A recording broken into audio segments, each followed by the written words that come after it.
Welcome back to the Stone Age Workshop series. So far I have made fire using fungus and flint, tanned raw deer hides using fat, smoke and tree bark, made a set of lightweight clothes, made a stone axe, and rebuilt the oldest known house in Britain from over 10,000 years ago using wood, roots, bracken, clay and deer hides. In this episode I will remake and test these Stone Age weapons that span over 2.6 million years of human history and transformed a small and vulnerable group of our ancient ancestors into the most effective hunters this planet has ever seen.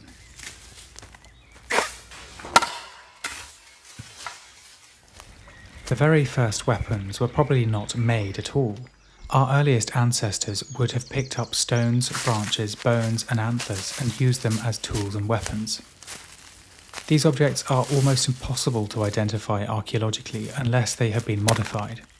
A stick used in a fight looks like any other stick, a thrown rock looks like any other rock, a large bone used as a club might simply look like an animal bone. But logically, these must have been among the earliest weapons available to early hominids. But at some point our ancestors stopped just picking up useful objects and started to shape them. The oldest signs of worked tools come from the Oldowan period, dating back to at least 2.6 million years ago. Our ancestors began to intentionally hit the right types of rock together to create sharp edges that could be used for cutting, scraping, crushing and processing food. These worked stones were not primarily weapons, they were survival tools that could also be used as a weapon if needed. Over the next 2 million years, technology advanced and our ancestors began creating more symmetrical and carefully shaped tools that would have been more efficient and lasted longer in use. The next stage of human weapon development was creating longer range and more deadly weapons. The spear may be one of the most important weapons ever invented. It allows the user to penetrate a target at a distance, therefore staying out of reach of teeth, claws, horns and other weapons. All that is needed for an effective spear is a straightish branch and some method of cutting or grinding to sharpen the tips. Fire can then be used to straighten the shaft as well as harden the tips.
Until recently, it was only possible to trace our heritage through family trees, stories and public records.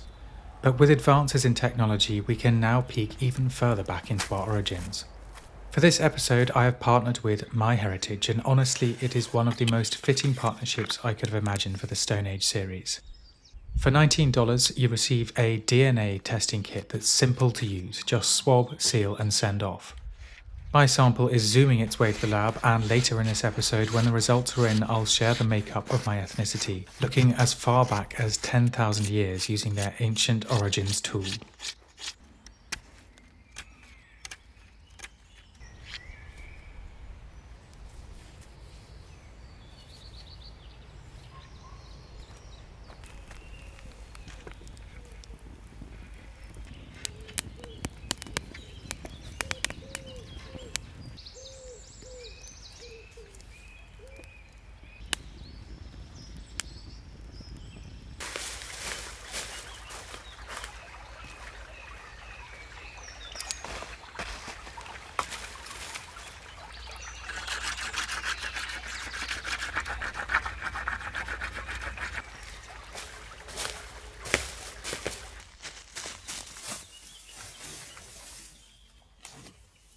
I didn't actually manage to get the wooden spear to penetrate the target. It just simply wasn't sharp enough and it just bounced off.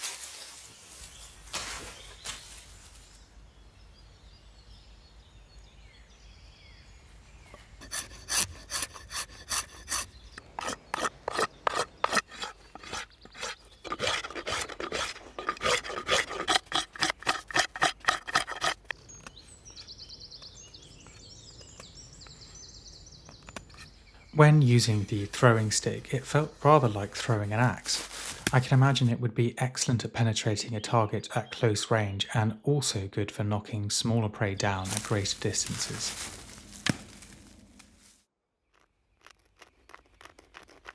The next stage of human weapon development was to combine 2 or more materials together to create something that was greater than the sum of their parts. We began to create composite weapons that were even more formidable and effective hunting weapons. By adding a harder material to the tip of a wood weapon, it gives it a much greater cutting and penetrating ability. Although stone tips are the earliest evidence of composite weapons, it is likely that we added bone and antler to weapon points at the same time, if not before, so I will start making these first.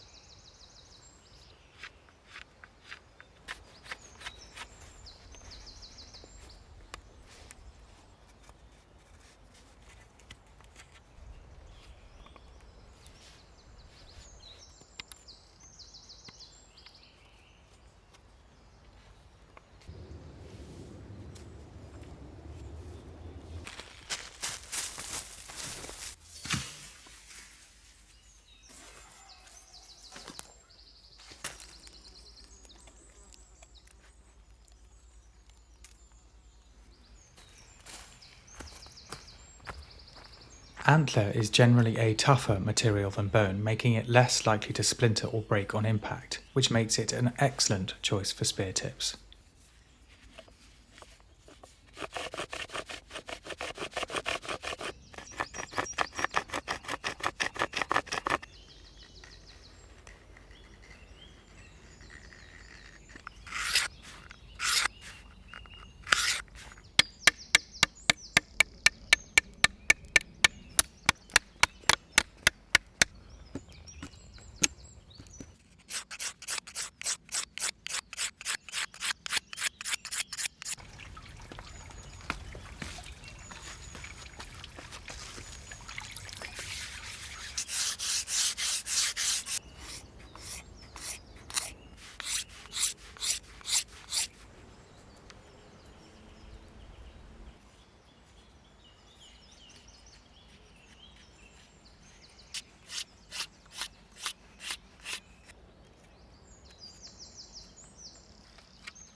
The earliest evidence of hafted weapons comes from Cathupan I in South Africa, dating to around 500,000 years ago. These stone points may have been attached to spear tips using friction, sinew, plant fibre or adhesives, such as pine resin glue, which I will make to attach this stone spear tip to the shaft.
On its own, pine resin can be brittle, but with the addition of charcoal and animal fat, it becomes sticky and pliable at raised temperatures and tough at low temperatures, making it an excellent reusable thermoplastic adhesive.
Animal sinew, such as this deer backstrap sinew I am using, is incredibly strong and tough.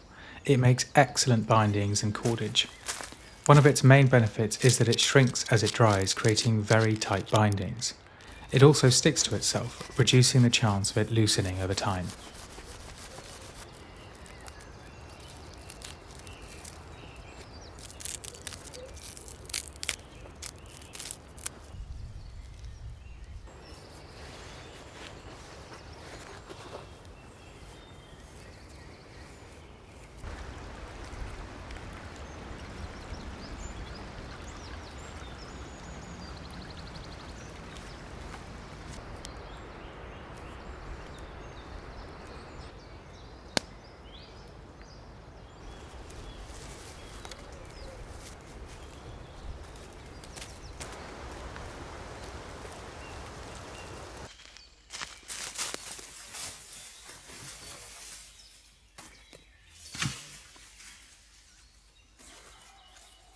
A few weeks ago, I sent off my DNA sample to MyHeritage.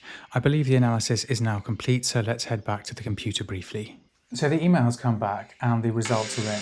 Ben, you are 46.7% English. Okay, solid. Interesting sort of Elizabethan music there. 26.6% Scottish and Welsh, yes, as expected. And some nice bagpipes, excellent. Ooh, 11.4% Dutch. Okay, bit of mainland Europe. Interesting. 7.3% Breton, which I believe is northern France. Okay, it sort of makes sense just coming over the channel there. Now, on to the ancient origins. This is looking even further back. I am 43% European hunter-gatherer, 39% Anatolian Neolithic farmer. Then coming further forward in time, Bronze Age, 60% European farmer. Then in the Iron Age, beginning to condense around the UK, fine, continental Celt, and then Roman era, Germanic heavily, and then all the way to the Middle Ages, very similar to the Roman era. So yeah, around 50% Germanic, then 46% France. Well, thank you very much indeed, MyHeritage. Interesting results. If you are curious about your ancestors and your family's ancient past, use the code in the description for a reduced price DNA testing kit, 30 days free trial and free shipping, plus so much more. I wish I had done this sooner. While a spear is designed to penetrate and cause drastic damage, harpoons and barbed weapons are designed to penetrate and stay in. These weapons were especially useful for hunting aquatic animals. Although the first harpoon penetration may not kill the prey, the hunter can stay attached to their target and either pull it in, for example when fishing, or follow them until they become exhausted, for example when seal or whale hunting.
Another hafted tool that was central to human life was the small but mighty knife. Through this series, I have taught myself everything I need to know, including basic flint knapping. However, when it came to more advanced flint knapping techniques, I turned to one of the leading flint knappers and flint knapping teachers in the UK, Will Ward. Will kindly hosted me for a few hours at his amazing earth lodge in Suffolk, and he showed me all sorts of flint knapping techniques.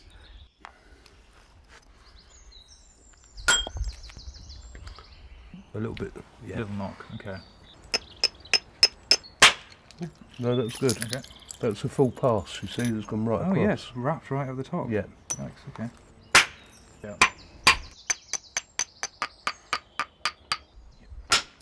Nice. This blade was made by Will and me. He would show me a technique and then I would have a go.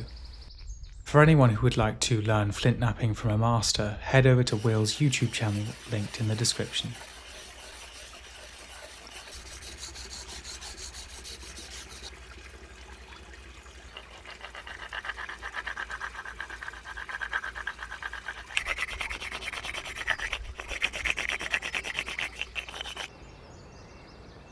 To fasten the blade to the antler handle, I will use birch bark tar strengthened with shredded deer sinew.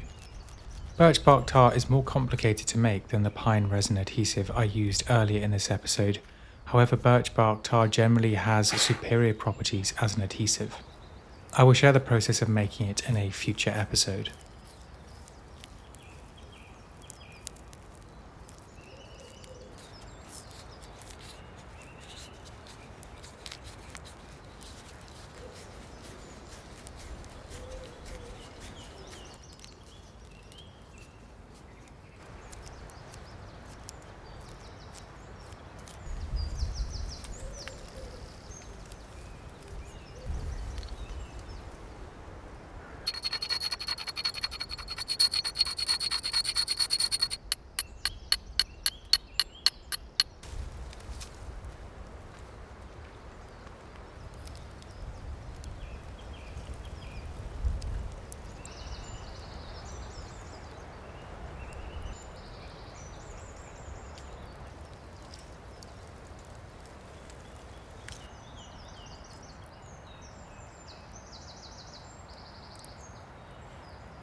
The next weapon in the human armoury is the bow and arrow.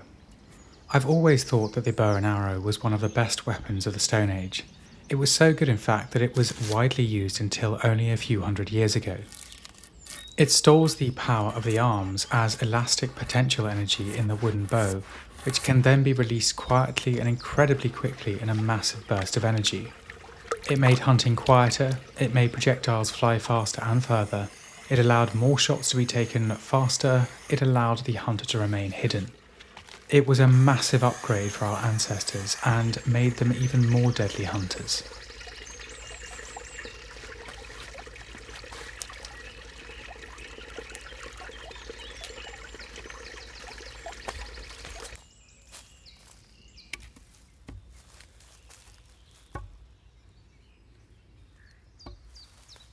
The bow I'm making is an approximate replica of the Holmegaard bow, which is the oldest complete bow in the world, which was discovered in the peat bogs of Denmark. The original bow was made from elm, however I'm using yew, which later became the wood of choice for European bows.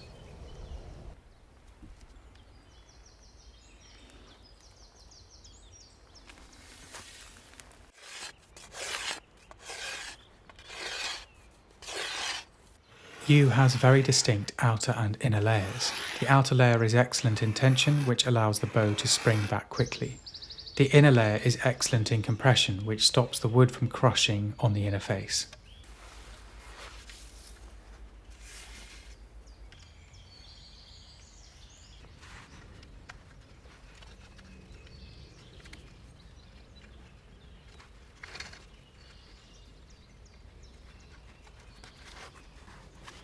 Deer sinew can make an incredibly strong bowstring, however it does stretch, so I left it attached to the bow to allow it to stretch out.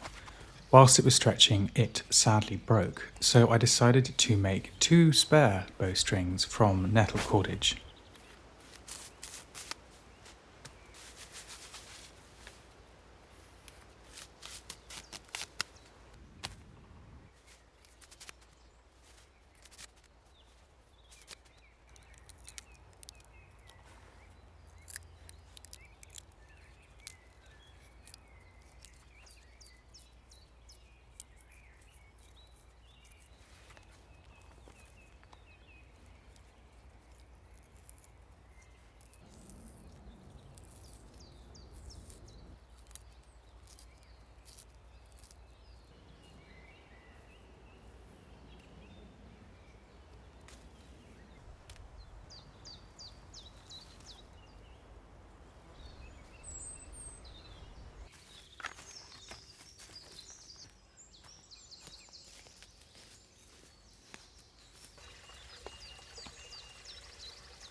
Adding wax or oil, such as beeswax or animal fat, to a bowstring helps prevent it from becoming brittle and keeps the fibres dry in wet conditions.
Unfortunately, both of my nettle fibre bowstrings broke. I'm not sure why. It is possible they weren't thick enough, maybe the plants were too young so had weak fibres, or maybe my technique is faulty. Please let me know if you have any thoughts or recommendations in the comments. I ended up using an artificial string while testing the bow and arrows.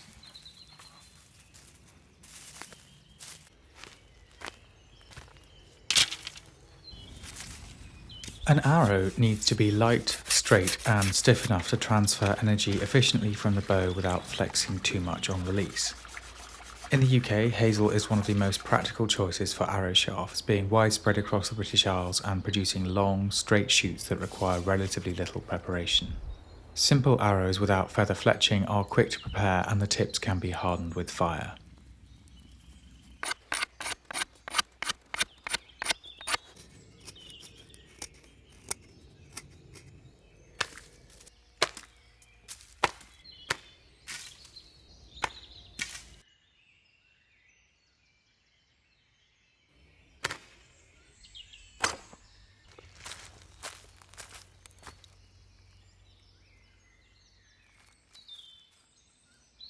When knapping flint and other brittle rocks, many small, razor-sharp flakes are produced. It makes sense that these were among the first materials used as tips and barbs on early arrowheads. The earliest strong evidence for bow and arrow technology comes from Africa, with stone points from Sibudu Cave in South Africa, interpreted as arrow tips from around 64,000 years ago.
Adding feathers to an arrow improves its stability, which in turn increases accuracy.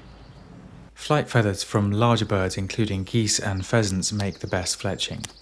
They are relatively stiff and uniform compared to their prettier but more delicate plumage feathers.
As our ancestors learned to nap with more and more control, arrowheads became more refined and symmetrical. These points were more aerodynamic and consistent and so allowed for increased accuracy over greater distances.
Another important Stone Age weapon family are the axes. They came in all shapes and sizes, but they are all basically a stone blade attached to a wooden handle. Some axe heads were knapped to form a sharp edge, while many Neolithic axes were ground and polished. Although they are generally tools first, they also make very effective weapons. In a previous episode, I made a polished stone axe in a style popular towards the end of the Stone Age. The full episode is linked on screen, but I will summarise it here.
The earliest known fish hooks come from Okinawa, Japan, dating to around 23,000 years ago, though fishing itself is almost certainly older than this.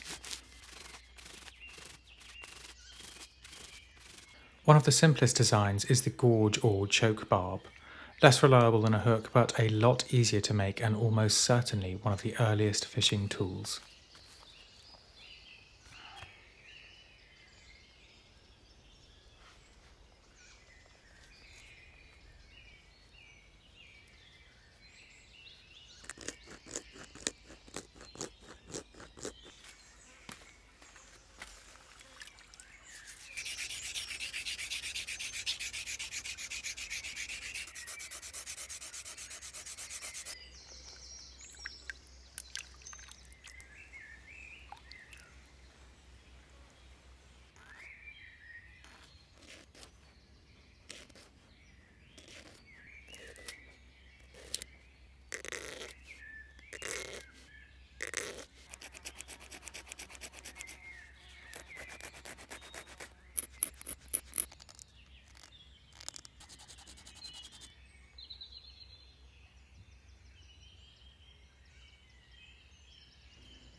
The bow was not the only way to launch a projectile faster than the human arm. Another solution was the spear thrower, also known as an Atlatl. The idea is simple. It is a lever that extends the throwing arm.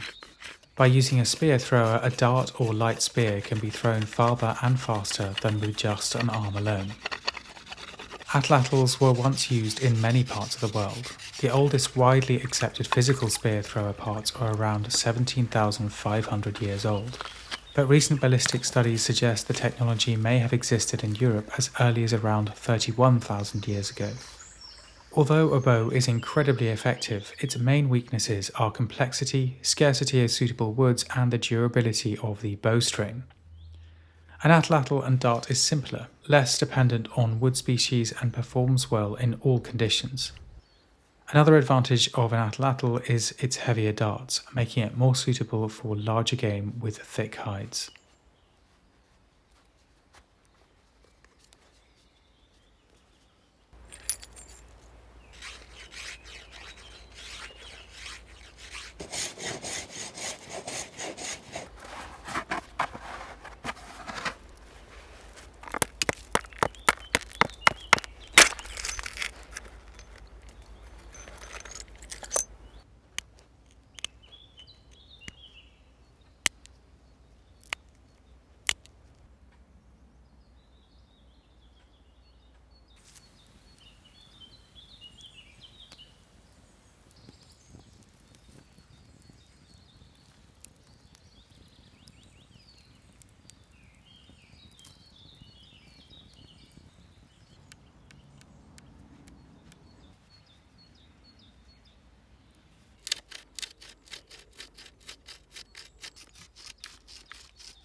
I found the Atlatl one of the hardest weapons to master.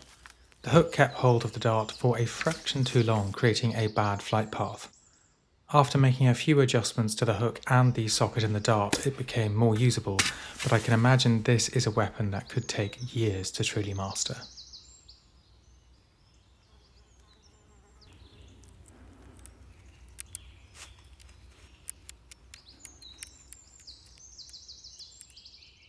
Some of the cleverest Stone Age weapons were not heavy and did not have sharp edges. That is especially true for weapons made from cordage.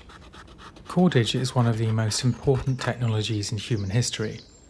Once our ancestors learned to make string, rope and bindings, they could make an entirely new class of weapons.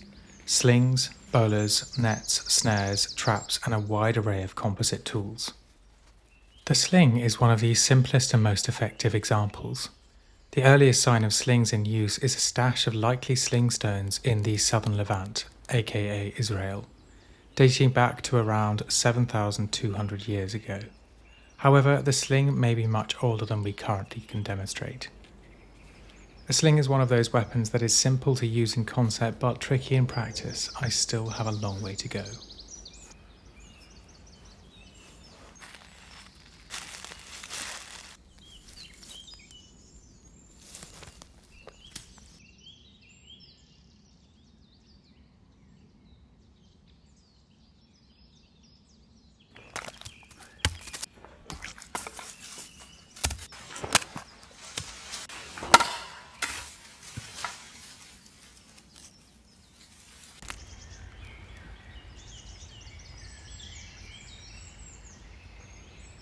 Another cordage-based weapon is the bola.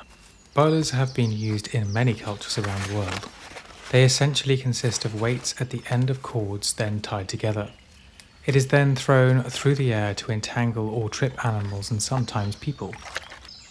It is especially effective against large birds or animals with long legs since they are easier to entangle. Bolas may be very old, but they are difficult to identify archaeologically because the cords rarely survive and rounded stones can have many explanations. Clear evidence comes from later in South America, where bolas were used for hunting animals such as guanaco.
Perhaps a more recent invention is the blowgun, however we really don't know when it was invented. Blowguns are archaeologically invisible because they are made entirely from organic materials, so their age and origin are hard to pin down. Here I am using the only well-suited wood native to the UK, elderwood, which has a pithy core. It is tricky to hollow out due to the nodes at intervals along the length. I tried splitting a longer length when wet, but found it warped a lot when it dried. Extracting the core while the wood is whole is possible and very satisfying, but only really possible for shorter lengths using Stone Age tools.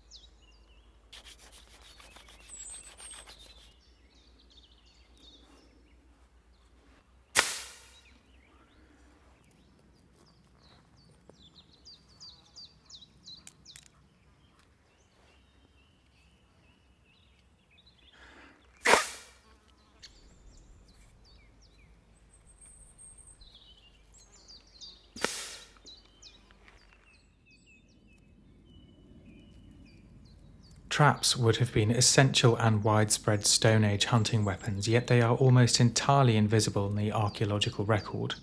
I will explore them in detail in a future episode. In the next episode, I will upgrade my clothes and make the storage and survival equipment that I will need for my attempt to cross the Irish Sea. If you would like to try My Heritage for $19, head to the link and code in the description. For those of you concerned about privacy, My Heritage have committed to never sell or license genetic data, so rest assured you're in safe hands.